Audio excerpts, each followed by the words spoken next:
اور ابراہیم کے صحیفوں کی جنہوں نے حق اطاعت اور رسالت پورا کیا وہ یہ کہ کوئی شخص دوسرے کے گناہ کا بوجھ نہیں اٹھائے گا، اور یہ کہ انسان کو وہی ملتا ہے جس کے لیے وہ محنت کرتا ہے، اور یہ کہ اس کی محنت کا جائزہ لیا جائے گا، پھر اس کو اس کا پورا پورا بدلہ دیا جائے گا،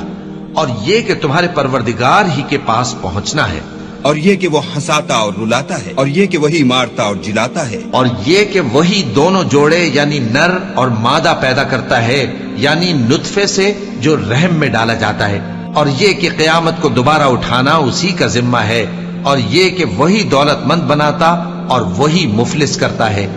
اور یہ کہ وہی شیرا نامی تارے کا بھی مالک ہے، اور یہ کہ اسی نے عاد اول کو ہلاک کر ڈالا اور سمود کو بھی، غرض کسی کو باقی نہ چھوڑا، اور ان سے پہلے قوم نوح کو بھی۔ کچھ شک نہیں کہ وہ لوگ بڑے ہی ظالم اور بڑے ہی سرکش تھے، اور اسی نے الٹی ہوئی بستیوں کو دے پٹکا، پھر ان پر جو چیز چھا گئی سو چھا گئی۔ تو اے انسان، تو اپنے پروردگار کی کون کون سی نعمت پر جھگڑے گا؟ یہ پیغمبر بھی پہلے کے خبردار کرنے والوں میں سے ایک خبردار کرنے والے ہیں، آنے والی یعنی قیامت قریب آ پہنچی، اس دن کی تکلیفوں کو اللہ کے سوا کوئی دور نہیں کر سکے گا۔ اے کافرو، کیا تم اس کلام پر تعجب کرتے ہو اور ہنستے ہو اور روتے نہیں؟ اور تم غفلت میں پڑے ہو تو اللہ کے آگے سجدہ کرو اور اسی کی عبادت کرو۔